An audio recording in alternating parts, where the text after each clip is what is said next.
The courtroom was quiet that morning, with only the soft rustle of legal papers and the distant echo of footsteps in the hallway.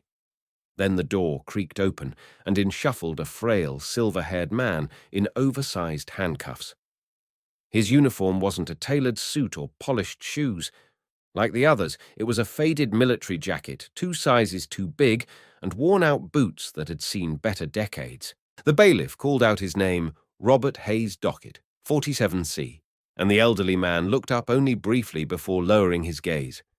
He stepped forward with stiff legs, the kind stiffened not by arrogance but by old wounds and years of sleeping on cold concrete. When asked to state his name for the record, he replied with a soft, shaking voice, Robert Hayes, Sergeant, United States Marine Corps. At the judge's bench, Deborah Miller sat composed, flipping through the case file with routine detachment until she paused. Her fingers froze over a page, and the color seemed to drain from her face. Her eyes scanned the printed words again and again, confirming what her gut had whispered the moment she heard that name. Her brother, Captain Ryan Miller, had written about a Marine who saved his life 2 decades ago. She hadn't heard that name since then. Robert Bobby Hayes. The courtroom didn't yet sense the shift in atmosphere, but the judge was no longer just reviewing a trespassing case. She was staring down a ghost from her own family's past. Bobby stood silently at the defense table alone and clearly without counsel. He didn't ask for representation. He didn't expect it. Life had taught him not to. He seemed ready to accept whatever punishment the system would deal out this time. His posture not defiant, but quietly resolved. Then, without warning, the doors opened again. A tall, sharply dressed man in a tailored navy suit strode into the room, briefcase in hand, his presence radiating confidence. "Your Honor," he announced. Michael Trent, representing Mr. Hayes. The room turned. Even Bobby blinked in surprise, looking at the attorney as if unsure whether this was real or a trick of memory. Judge Miller arched an eyebrow. "Trent, this court wasn't informed of your representation," she said, trying to maintain her judicial tone, though her heartbeat hadn't slowed since the moment she connected the dots. "A very recent development, Your Honor." Trent responded smoothly. "Our firm has taken Mr. Hayes's case, pro bono." Deborah looked back at Bobby. The old Marine looked genuinely bewildered, his weathered face furrowing with confusion. He didn't recognize the man, didn't recall making any call for help, and certainly couldn't afford a lawyer like Trent on his own. For a few seconds, the courtroom hung in a strange stillness, unsure whether to continue as usual or acknowledge something extraordinary was unfolding. Bobby finally leaned toward Trent and whispered, "I can't pay for this. I didn't call anyone." Trent leaned back and whispered, just as calmly, "You don't have to. Someone who remembers you did." Judge Miller tapped her gavel gently. "Mr. Trent, I will allow you to consult with your client. We'll reconvene in 15 minutes. As she stood to retreat to her chambers, her eyes met Bobby's for the first time, and in that brief moment, recognition flickered, but not on his side. As the judge disappeared into her chambers, Bobby sank back onto the bench, overwhelmed. Everything about this morning had felt ordinary. Cold hands, tired feet, another court date for seeking warmth. But now something intangible had shifted. This wasn't just another citation or warning. There were too many unknowns, the sudden appearance of a top-tier lawyer, the way the judge had looked at him. Bobby had spent years being invisible to the world. Yet today, somehow people remembered. And not just anyone. Someone powerful. Someone with memories connected to the man he used to be. Inside her chambers, Judge Deborah Miller sat behind her desk, staring at the case file as if it might vanish under her fingertips. Her hands trembled as she reached into the bottom drawer and pulled out a faded photograph, the one she always kept close but rarely looked at. In it, she stood beside her younger brother, Captain Ryan Miller, on the day of his commissioning. He had his arms slung proudly around her shoulders, dressed in full Marine uniform, his grin wide and full of life. Next to that photo lay a letter, its edges soft from years of unfolding and refolding, a letter Ryan had written from Fallujah, Iraq. She knew it by heart. If it weren't for Sergeant Hayes, I wouldn't be writing this. He pulled me out when the shooting wouldn't stop. He said no. Marine gets left behind, not while he's breathing. Deborah's breath caught in her throat. The man who stood in her courtroom just minutes ago wasn't just another homeless defendant. He was the reason her brother came home, if only for a little while. With her thoughts spinning, she called Alexander Trent into the room. Trent, ever composed, walked in and immediately sensed something was different. Deborah didn't speak at first. Instead, she handed him the letter and gestured toward the photograph.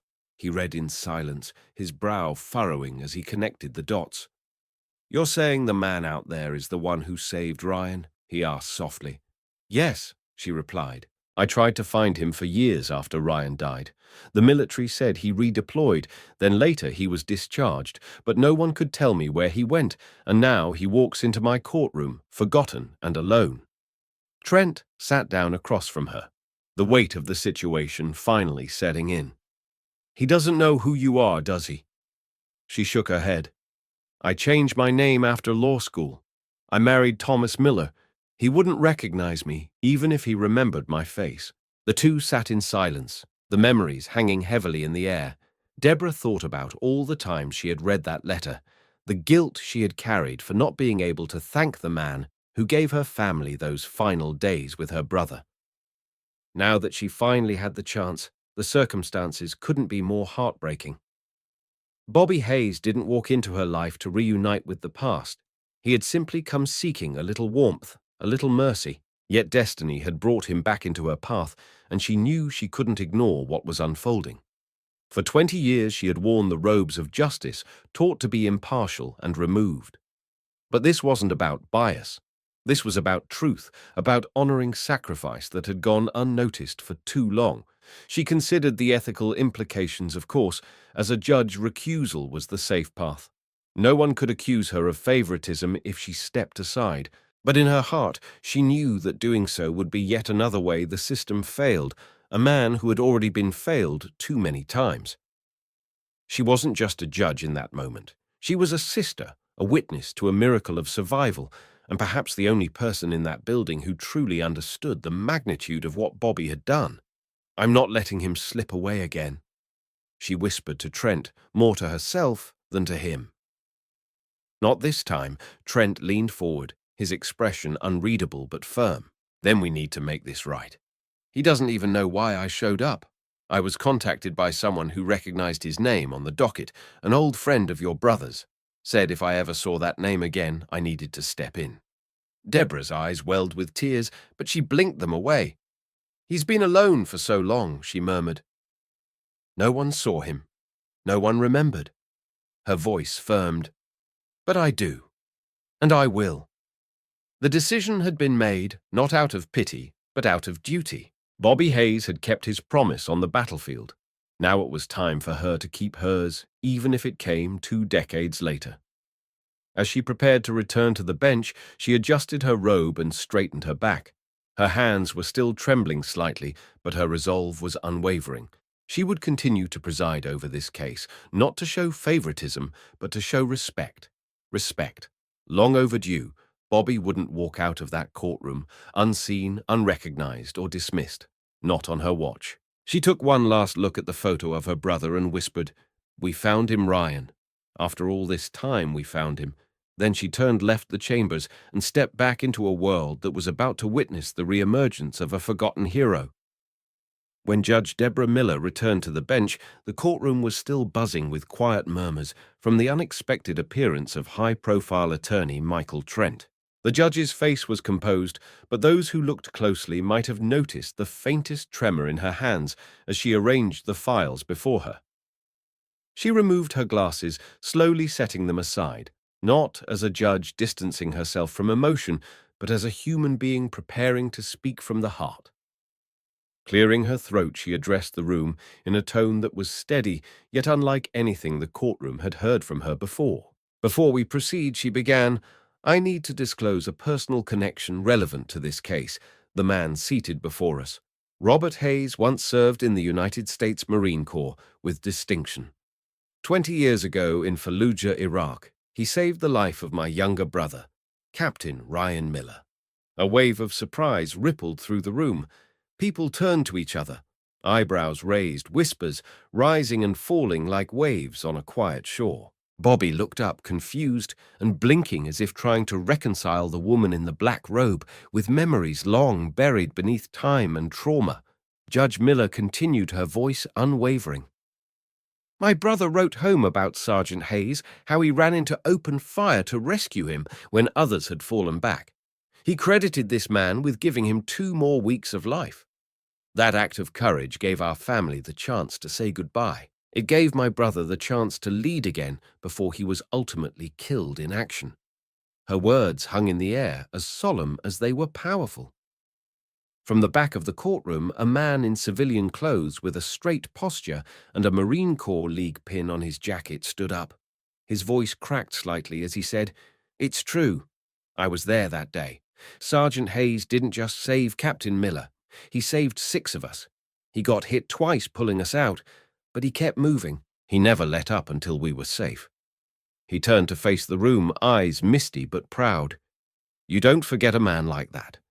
A hush fell over the courtroom. One by one, others began to rise. Some veterans, some strangers, but all moved by the revelation. Even the young prosecutor, who had moments earlier been arguing for restrictions and penalties, rose silently, understanding that this was no ordinary case. The silence wasn't empty.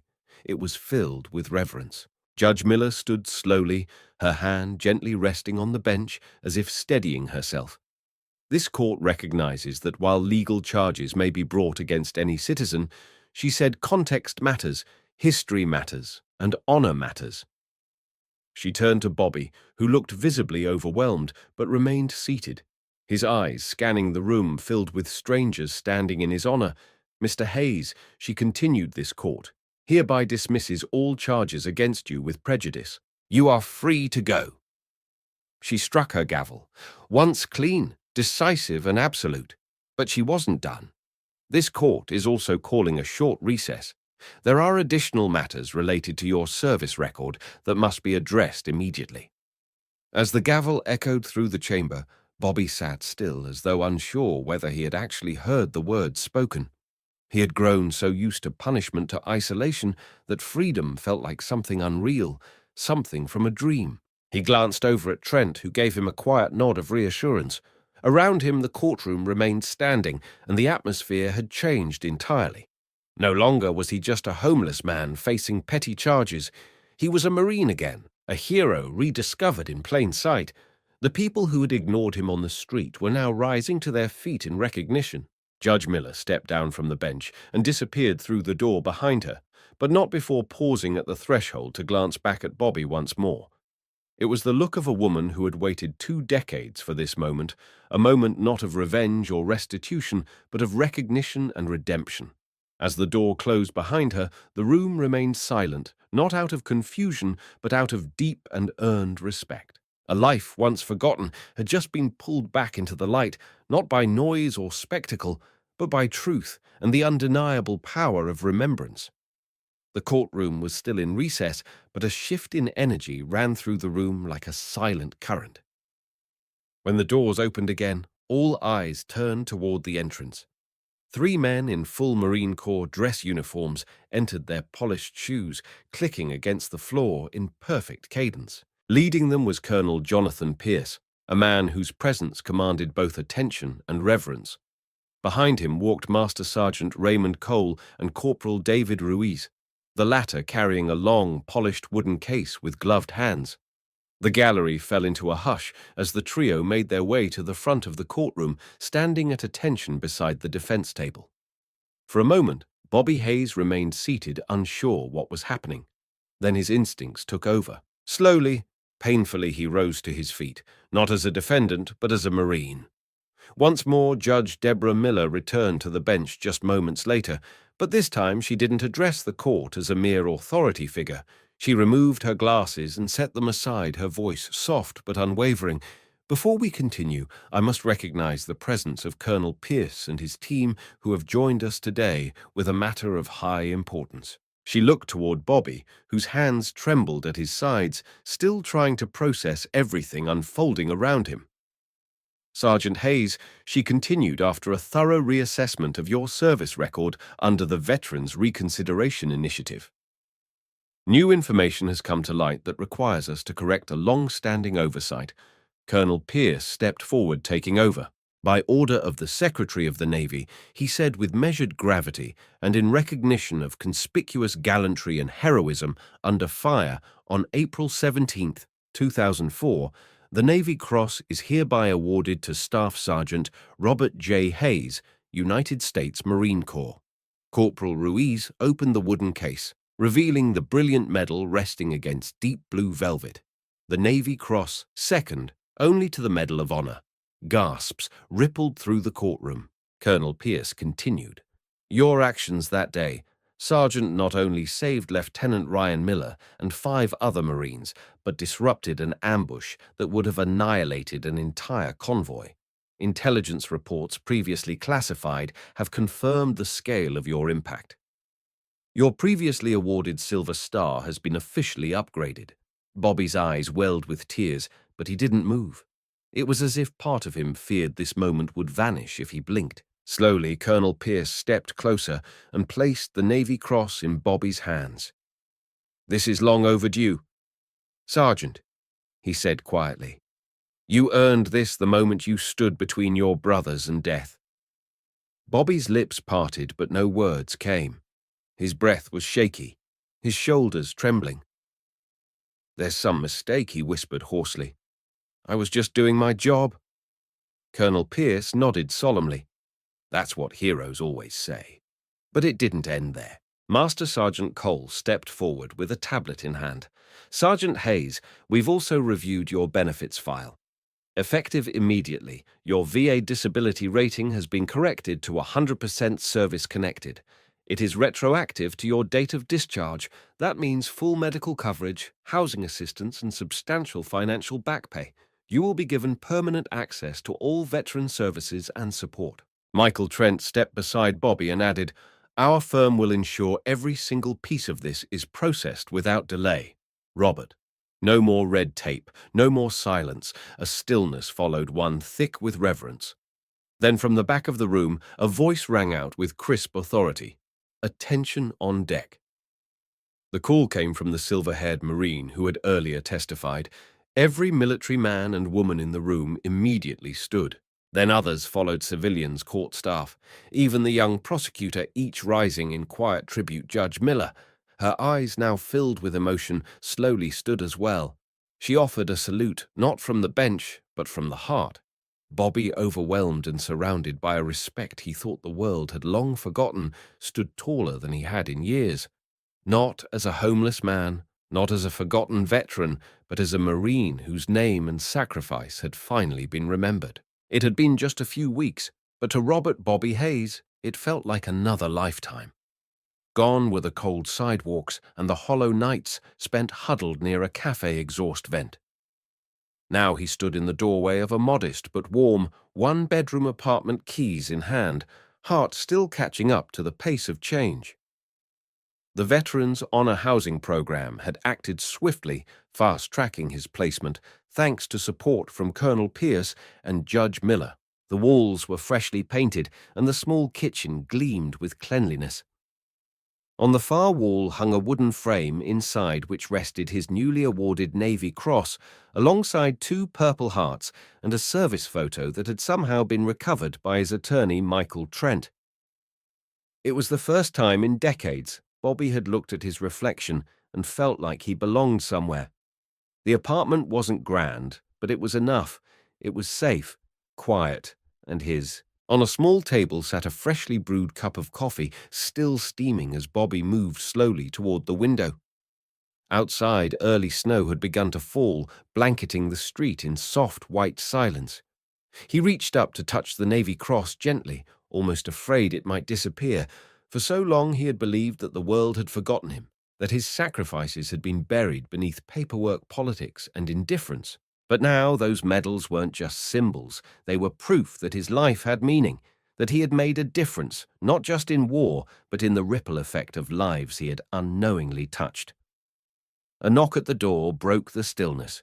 Bobby opened it to find Judge Deborah Miller out of her robe, dressed simply in a winter coat, holding a small box. "May I come in?" she asked. "Of course," Bobby replied, stepping aside. She moved carefully into the living room, pausing to glance at the medals hanging on the wall. Her eyes lingered on her brother's name, etched into the Navy Cross citation. "I brought something," she said quietly.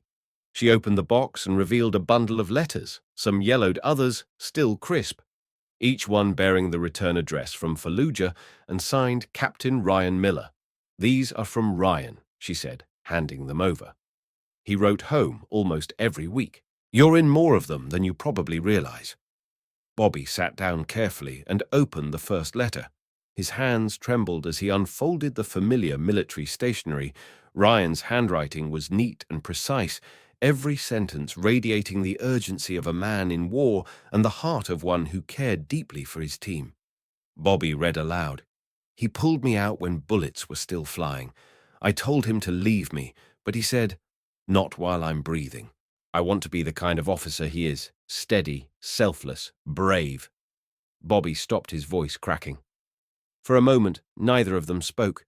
The letters painted a picture Bobby had never seen before, how much he had meant to Ryan, how his example had shaped the young captain's leadership, and how his courage had echoed long after the smoke cleared. Judge Miller leaned forward. "Ryan volunteered for his last mission because he wanted to protect civilians. He said he wanted to live up to you. That's what drove him."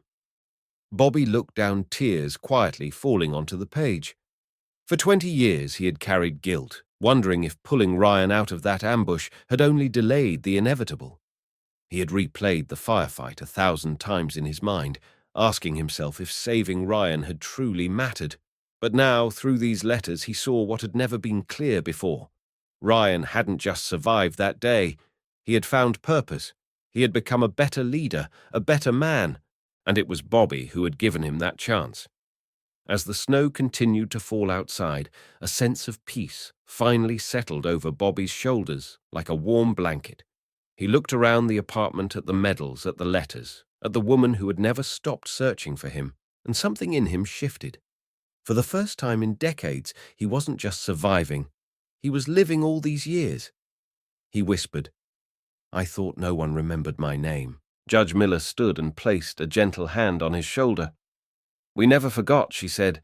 "We just didn't know where to find you. In that quiet room surrounded by memories, truths, and healing." Bobby Hayes finally stood whole again, remembered, respected, and restored.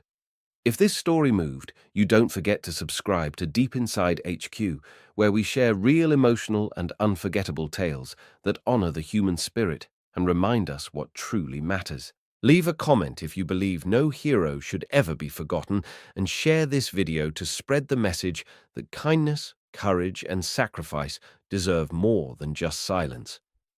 At Deep Inside HQ, we tell the stories that restore faith in humanity, one voice, one heart, one truth at a time.